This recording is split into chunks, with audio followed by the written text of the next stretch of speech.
सिंधुदुर्गातलं कुडाळ हे मध्यवर्ती ठिकाण. याची ग्रामदेवता श्रीदेवी केळबाई. हे मंदिर कुडाळ शहराचं वैभव. केळबाईचं भव्य दिव्य मंदिर डोळ्यांचं पारणं फेडणार आहे. कुडाळचं ग्रामदैवत म्हणजे श्रीदेवी केळबाई. हिच्या आशीर्वादानं कुडाळातले प्रत्येक शुभकार्य असतील किंवा जत्रोत्सव होत असतील ती याच देवीच्या आशीर्वादानं सुरुवात होते. महिषासुरमर्दिनीचं हे रूप आहे. जागृत आणि नवसाला पावणारी देवी म्हणून या देवीची ख्याती आहे. चला तर जाणून घेऊया कोकणसाद लाईव्हच्या जाऊ देवाची या गावा या खास कार्यक्रमामधून या देवस्थानविषयीची माहिती.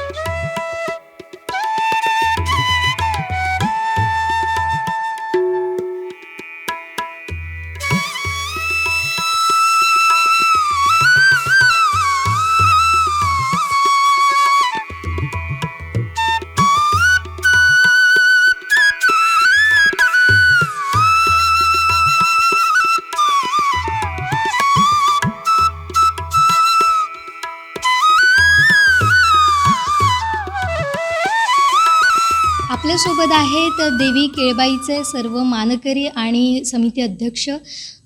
या देवस्थानविषयी अधिक माहिती त्यांच्याकडून जाणून घेऊया.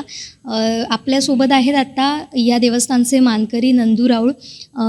काय सांगाल या देवीविषयीची काय आख्यायिका आहे आणि या देवीची काय महती आहे? अतिशय प्राचीन असलेलं हे केळबाईचं पुरातन मंदिर आहे. अतिशय देखणं वेळोवेळी म्हणजे थोडक्यात सांगायचं झालं तरी लिखित असं या देवीचं स्थापना कधी झाली ही सांगता येऊ शकत नाही. म्हणजे असं आपल्याकडे कुठची हे नाही. परंतु देवस्थानाच्या ह्याच्यात लिहिलेलं आहे की ज्यावेळी देवस्थान राजाच्या काळात हे मंदिराची स्थापना झालेली आहे. म्हणजे त्यावेळी कसं राजांनी अशी मंदिरं स्थापन केली की देवीचं महात्म्य पटवण्यासाठी.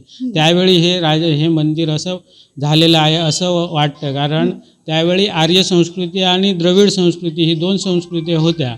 आणि आर्य संस्कृतीचं प्रतीक म्हणजे असं की हातात आयुध असलेली देवी आणि संहार करणारी आणि दूरगामी फिरणारी देवी अशी असलेली ही देवी. आमच्या देवीचं स्वरूप पण तसंच आहे. हातात डमरू त्रिशूळ म्हणजे अशी महिषासुरमर्दिनीसारखेच असलेली ही आमची आई केळबाई आहे.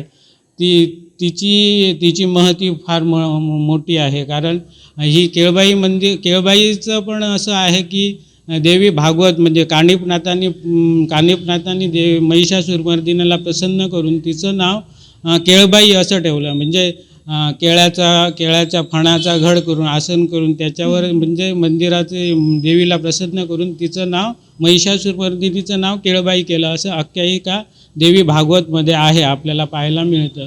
तीच अशी ही केळबाईचं मंदिर पुरातन अशी आख्यायिका आहे की इथे केळीचं बन होतं आणि त्या बनातून केळबाईचा असा उगम स्वयंभू असा उगम झालेला आहे. तसंच काही आपले जुने पुराणे लोक सांगतात की या ठिकाणी एक वयस्कर वृद्ध केळीची फाटी घेऊन जात असताना अचानक फाटी ती जड झाली म्हणून तिने खाली ठेवली. तर त्याच्यातनं केळबाई ही दिसली त्याला. अशी हिची आख्यायिका आहे थोडक्यात सांगायचं झालं तर. आणि नवसाला पावणारे जागृत देवस्थान अशी तिची महती आहे, तर त्याबद्दल काय सांगा? नवसाला पावणारी नक्कीच माहेरवासनीची देवी असं देखील संबोधलं जातं. कारण जर आपण देवीला मनोभावे जर आपण कुठेही संकटात असताना हाक मारली तर निश्चितच पावते. केळ्याच्या फाण्याला नवस बोलला जातो. आणि बरेच लोक आम्ही बघितलं आहे. आता आम्ही नवीन पिढी असली तरी बघितलं की जुने पुराणे आमचे एकदम वयस्कर आमचे ग्रामस्थ सांगतात की अगदी पुरातन काळापासून ती म्हणजे देवी कुठेही असलं आपण संकटात असलं आमचे हे सांगतात की कुठेही आपण संकटात असलो आणि हाक मारली तर निश्चितच पावते आणि संकटातून ती आपल्याला व्यवस्थित तारते, अशी याची आख्यायिका आहे. म्हणजे आमचे जुने जाणते लोक सांगतात की बुवा आम्ही असं गेलो असताना आम्ही तिला हाक मारला आणि आम्ही तिच्यातनं सुखरूप बाहेर आलो, असं नक्कीच पावते. माहेर असे ही आमच्या देवीची प्रचिती एवढी आहे की आता गोव्यासारखं गोव्यातून लोक येतात, कर्नाटकातून लोक येतात आणि देवीची मनोभावे सेवा करतात. त्याचबरोबर या मंदिराची स्थापना असेल, त्याचे लिखित स्वरूप नसलं तरी पहिलं स्वरूप कसं होतं मंदिराचं आणि आता ते कसं विस्तारलं आहे याबद्दल काय सांगाल?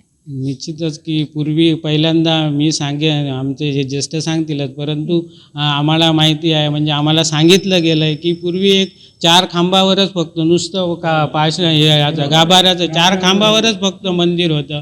पण जसजशी प्रगती, म्हणजे जसजसं काळ जसा पुढे गेला त्याच्यानंतर पुढचे हे झालं, त्याच्यानंतर पुढच्या काळात पुढचा सभामंडप झाला आणि 2011मध्ये हे जी त्यावेळी नवीन हे सगळं स्थापन झालं, ते हे भव्य दिव्य मंदिर स्थापन झालं. म्हणजे सगळ्या कुडाळवासियांनी श्रमदान केले, आर्थिक मदत केली आणि सगळ्या कारागिरांनी देखील सुंदरसं हे मंदिर उभारण्यास मदत केली. आज तुमच्या या कोकणसादच्या निमित्ताने त्या सगळ्यांचे मी आमच्या मंडळाच्या वतीने आभार मानतोच. असं हे सुंदर मंदिर आज आपण पाहतोय, ते सगळ्यांच्या कुडाळवासियांच्या मनातील मंदिर तयार झालेलं आहे. आता आणखीन काही मानकरी आपल्यासोबत आहेत. काका, तुमचं नाव कसं? आत्माराम परशुराम राहुळ.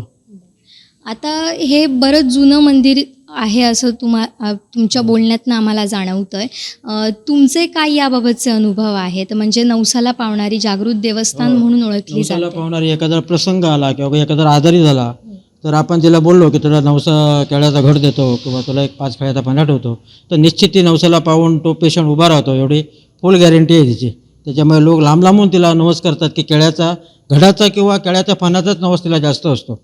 आता ती ह्याच्यावरती उभी आहे, ह्याच्यावर महिषासुरवरती उभी आहे शिरशिरू घेऊन. गोव्याचे लोक, कर्नाटकचे बरेचसे लोक इथे येतात. गोव्याचे मयेकर लोक, त्यांची देव सुद्धा केळबाईच आहे, पण ते मालवणला आहे, पण ह्या देवीला येऊन ते नवस आपलं फेडतात. साडी चोळी भरून ते नवस इथे येऊन फेडतात. एवढी प्रगती आज केळबाईची आहे.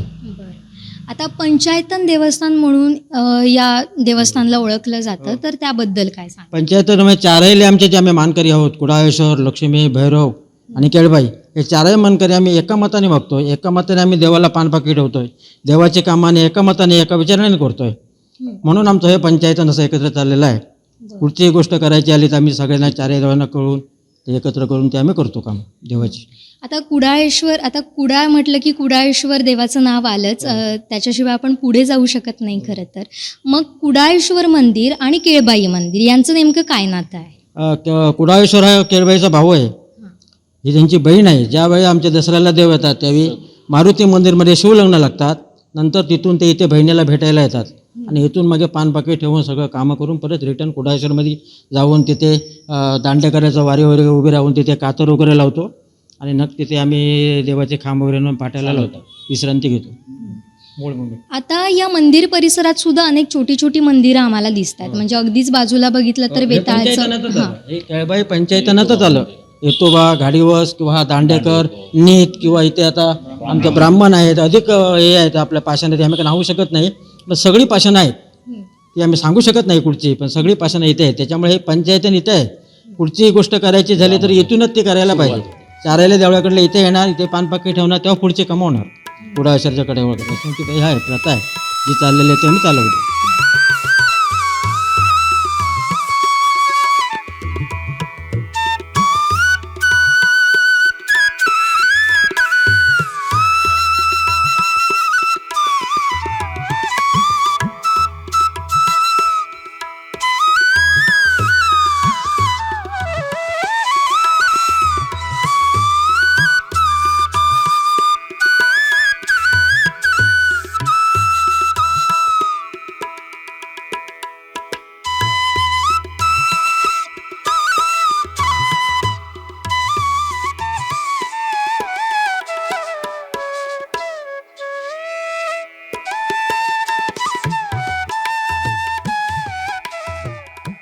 आता प्रत्येक मंदिरात आपण बघतोय की कौल लावण्याची एक पद्धत असते आणि कौल नंतरच अनेक कार्यक्रम असतील किंवा शुभकार्य असेल किंवा एखाद्याला एखादी वस्तूसुद्धा घ्यायची असेल तर या कौलानंच म्हणजे देवाच्या आशीर्वादानंच आपण पुढे जातो.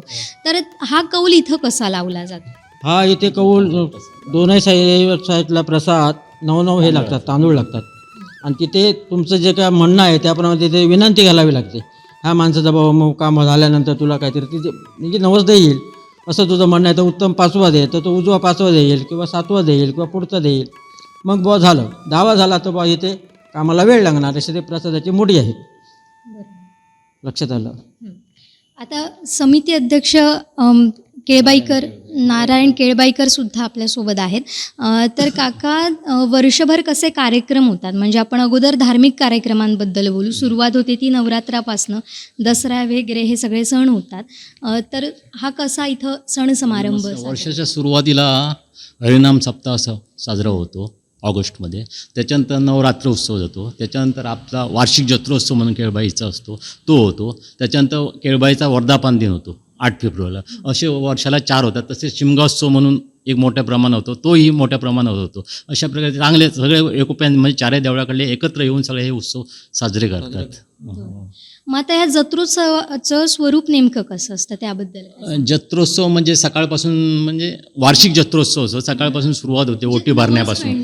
नवस ओटी भरणे म्हणजे माहेरवासिनी येतात किंवा कोणी नवस बोललेले असतात त्या येतात त्या दिवशी आणि भरपूर गर्दीने लोकसंख्या म्हणजे भरपूर भाविक येतात आणि आपले नवस फेडतात आणि रात्री 12 वाजेपर्यंत नवस फेडतात. त्याच्यानंतर पालखी मिरवणूक होते आणि नंतर नाटक वगैरे सांगत आहोत आणि सकाळी मग गाडग्याचा उत्सव होऊन मग पालखी नदीला जाते आंघोळीला. कुडाळातली पहिली यात्रा ही सुरुवात इथनं होते. कुडाळ शहरातल्या ज्या सगळ्या यात्रा होतात त्या मंदिरापासून सुरू होतात कार्यक्रमांची सुद्धा. त्यानंतर आता तुम्ही दसऱ्याचा सुद्धा उल्लेख केला होता. म्हणजे त्याच्या पण आपल्याकडे कोकणात विशेषतः वेगवेगळ्या प्रथा परंपरा आहेत. तर केळबाईचा दसरा हा कशा पद्धतीनं साजरा? कुडाळ शहर मध्ये ते देव निघतात म्हणजे तरंग आणि आपला मारुती मंदिरमध्ये शिवलिंग तिथं लग्न लागतं आणि त्याच्यानंतर विजयादशमी म्हणून इथं सोहळा साजरा केला होता संध्याकाळी 5 वाजता आणि इथं झाल्यानंतर मग तिकडे कुडाळ मंदिरमध्ये जातात तिकडे. तर धन्यवाद आपण दिलेल्या सविस्तर माहितीसाठी.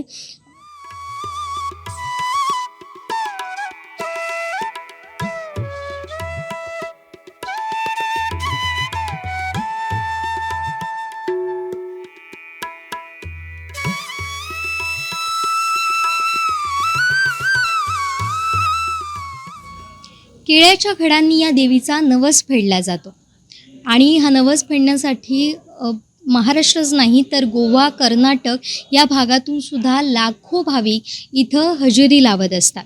अशा या जागृत देवस्थानात जर तुम्हाला कधी याची संधी मिळाली आणि जर कधी तुम्ही कुडाळात आला असाल तर या देवस्थानाला एकदा नक्की भेट द्या.